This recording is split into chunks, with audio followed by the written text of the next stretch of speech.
ارشاد باری تعالی یا ایھا الذین آمنوا لا تأکلوا الربا اضعافا مضاعفہ واتقوا اللہ لعلکم تفلحون۔ اللہ رب العزت نے ارشاد فرمایا، اے ایمان والو، سود نہ کھاؤ دگنا در دگنا، اللہ سے ڈرو تاکہ تم کامیاب ہو جاؤ۔ واتقوا النار التی اعدت للکافرین، اس آگ سے ڈرو جو کافروں کے لیے تیار کی گئی ہے۔ اطیعوا اللہ والرسول لعلکم ترحمون، اللہ اور اس کے رسول کی اطاعت کرو تاکہ تم پہ رحم کیا جائے۔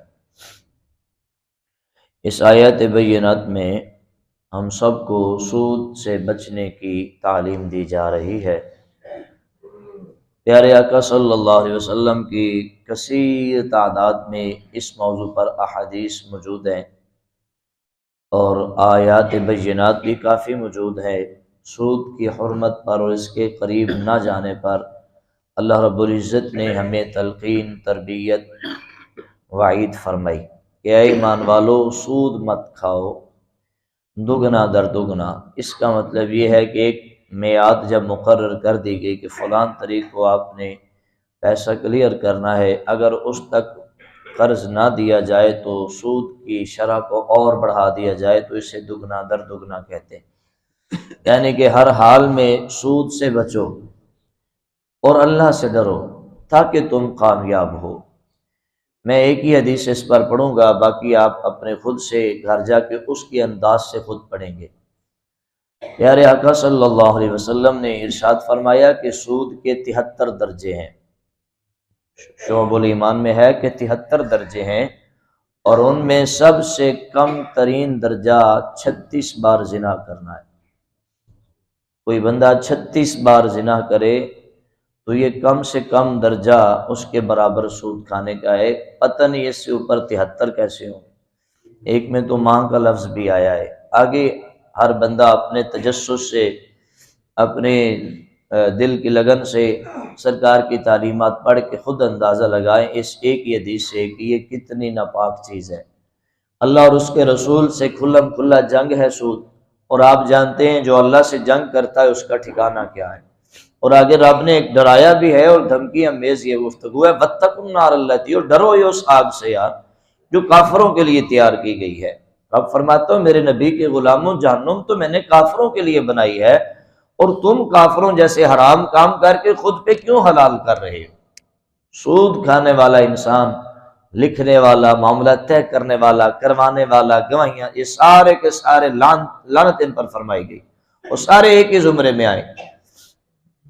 فرمایا کافروں کے لیے جہنم ہم نے تیار کی ہے، تمہارے لیے نہیں تیار کی، یہ کام چھوڑ دو، اللہ سے ڈر جاؤ۔ ہم سمجھتے ہیں کہ ہماری کامیابی سود لینے میں ہے، ہم سمجھتے ہیں ہماری کامیابی یہ کرنے میں ہے، وہ کرنے میں ہے۔ اللہ فرماتا ہے کامیاب تو ہم نہیں کرنا ہے، کامیابی کا دروازہ تو ہمارے پاس سے گزرتا ہے اور کھلتا ہے۔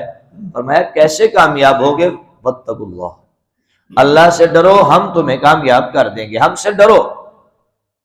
اور اللہ سے ڈرنے والا بندہ کبھی سود نہیں کھا سکتا۔ اللہ سے ڈرنے والا انسان کبھی بھی اللہ اور اس کے رسول کے خلاف نہیں جا سکتا، اعلان جنگ نہیں کر سکتا۔ جو اعلان جنگ کرے گا سود، وہ اللہ سے کبھی نہیں ڈرنے والا، اور جو اللہ سے ڈر جاتا ہے اللہ فرماتا ہے ہم اسے کامیاب فرما دیں گے، دنیا میں بھی اور آخرت میں بھی۔ ہر چیز اگر دنیا میں 2-3 دن ہم تھوڑا سا کم بھی کھا لیا تو کیا ہوا؟ ضروری تو نہیں کہ ہمارے پاس عالیشان بنگلہ ہو، ضروری تو نہیں کہ ہمارا لاکھوں کروڑوں والا کاروبار ہو۔ اگر 3 وقت کا رب کھانا دے رہا ہے تو اس سے بڑا اور انعام کیا ہمیں چاہیے؟ ورنہ ایسے لوگ بھی موجود ہیں جو ایک وقت کے کھانے تک کے لیے ترستے ہیں، اور آپ باہر پاکستان پہ تو ویسے ہی اللہ کی خاص عنایت ہے، باہر لوگ جائیں تو وہ ان کے وجود تو ایک تنکے کی طرح ہو گئے ہیں، سوکھ سوکھ کر ان کے پاس پانی پینا کھانا یہ بہت مشکل ہو چکا ہے۔ ضروری تو نہیں کہ ہمارے پاس لاکھوں کروڑوں کو کاروبار ہو، گاڑی بنگلہ کوٹھی ہو، جس کو رب نے دیا ہے رب کی عطا ہے، جس کو نہیں دیا وہ اس کی تقسیم ہے۔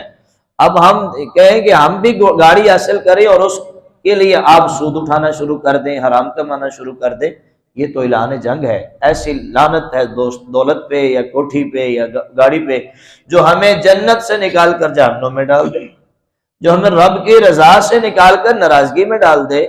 رب فرماتا ہے ڈرو ہم سے، ہم تمہیں کامیاب کر دیں گے۔ آپ کیا جانیں کہ آپ کے چھوٹے سے سیٹ اپ سے کسی دن اللہ کی ایسی کامیابی کی لہر آ جائے اور تم وہاں سے بیٹھے بیٹھے اللہ کی رحمت کا دروازہ کبھی ایسا بھی کھلتا ہے کہ تمہارا کاروبار وسیع سے وسیع تر ہوتا چلا جاتا ہے اور ہمیں سمجھ بھی نہیں آتی یار یہ ماشاءاللہ کیسے سے کیسے ہو گیا، لیکن یقین کامل اس پہ رکھیں۔ اللہ فرماتا ہے اطیعوا اللہ والرسول، اللہ اور اس کے رسول کی اطاعت کریں، لعلکم ترحمون، تاکہ تم پہ رحم کیا جائے۔ اب دو چیزیں، یا رحم کیا جائے گا یا نہیں کیا جائے گا۔ رحم کیسے کیا جائے گا اس کا طریقہ قرآن نے بتا دیا، اطیعوا اللہ والرسول، اللہ اور اس کے رسول کی اطاعت کرو، اس ذریعے سے تم پہ رحم کیا جائے گا۔ اب برعکس اگر کوئی بندہ اللہ اور اس کے رسول کی اطاعت نہیں کرتا، حکم کے خلاف جاتا ہے، شریعت کے خلاف جاتا ہے، آپ میں سے ہر بندہ سمجھدار ہے کیا اس پہ رحم کیا جائے گا؟ ہم میں سے ہر بندہ اتنا تو سمجھتا ہے نا، اگر کوئی اللہ اور اس کے رسول کے خلاف جائے گا اس پہ رحم کیا جائے گا، تو ہم اپنے اوپر خالق کائنات کے ہر رحم کے دروازے خود بند کرتے ہیں۔ جب ہم اس کی اطاعت نہیں کرتے، اللہ کے رسول صلی اللہ علیہ وسلم کی اطاعت نہیں کرتے، ہم قرآن کے خلاف جاتے ہیں، ہم شریعت کے خلاف جاتے ہیں، تو اس وقت ہم اپنے لیے رحم کا، کامیابی کا ہر دروازہ خود ہی بند کر لیتے ہیں۔ لہٰذا رب فرماتا ہے ڈرو ہم سے اور اس آگ سے بھی جو ہم نے کافر کے لیے تیار کی ہے۔ سود کھائے کافر جو بھی کرے اس کے لیے جہنم پکی ہے، لیکن ہم نے اپنے نبی کے کلمہ گو کے لیے جنت بنائی ہے، اور ایک مسلم کو، ایک کلمہ گو کو زیب نہیں دیتا کہ وہ ایسے کام کرے۔ ہم اسے حلال روزی اتنی دیں گے کہ اس میں اس کے لیے رہنا سہنا آسان ہو جائے گا، لیکن ایک مسلم کو، مصطفیٰ کے غلام کو، نماز پڑھنے والے کو، قرآن پڑھنے والے کو یہ زیب نہیں دیتا کہ وہ سود لے۔ آپ نے چھوٹا سا چھوٹا کم سے کم درجہ سنا ہے کہ 36 بار زنا کے برابر ہے، اتنی اس سے اوپر والے درجے کیسے ہوں گے؟ پیارے آقا صلی اللہ علیہ وسلم کے اس پر کثیر تعداد میں فرامین موجود ہیں۔ خود بھی بچیے، اپنے دوستوں کو بھی بچائیے، اپنے رشتہ داروں کو بھی بچائیے، اور وحدہ لا شریک پہ بھروسہ قائم رکھیے۔ انشاءاللہ جس مالک نے آپ کو پیدا کیا ہے، جس مالک نے آپ کو زندہ رکھا ہے، تو آپ کے لیے روزی کے ذرائع بھی رکھے ہیں، اور انشاءاللہ جس طرح وہ آپ کو ہر سانس دے رہا ہے، اسی طرح وہ خلاق عالم آپ کو انشاءاللہ روزی بھی عطا فرمائے گا۔ آپ دل میں دیکھیں نا، ہمارے بزرگان دین نے لکھا ہے رب سے یہ نہ مانگو رب اتنا دے، رب سے مانگنا ہے تو یہ مانگو مالک جتنی تیری شان ہے اتنا ہمیں عطا فرما۔ رب سے مانگنے میں کوئی ڈر نہیں ہے، کوئی عیب نہیں ہے۔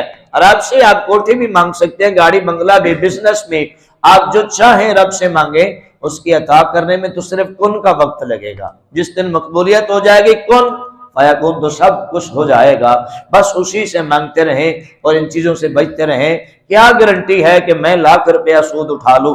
مجھے کوئی ایک بندہ یہاں بیٹھا ہوا گارنٹی دے اس لاکھ سود پر اٹھائے ہوئے پر میرا کاروبار بن جائے گا، یا میری بچی کا رشتہ صحیح ہو جائے گا، یا میرا گھر بن جائے گا؟ کوئی ایک بندہ، جب کسی کے پاس گارنٹی نہیں ہے، چونکہ سب کچھ تو اسی کے ہاتھ میں ہے جس نے ہمیں پیدا کیا ہے، کامیابی و ناکامی، عروج یا زوال اسی کے ہاتھ میں ہے، تو جب ہمارے پاس گارنٹی نہیں ہے تو ہم کس کے اوپر یقین رکھ کے یہ کام کرتے ہیں؟ لہٰذا اللہ ہمیں، ہماری نسلوں کو، ہمارے رشتہ داروں کو، ہمارے دوستوں کو اس سود جیسی لعنت سے ہمیشہ ہمیشہ کے لیے محفوظ فرمائے، اور اپنے رحمت کے دروازوں میں سے اللہ آسانیوں کا دروازہ ہم سب کے لیے کھلا فرمائے۔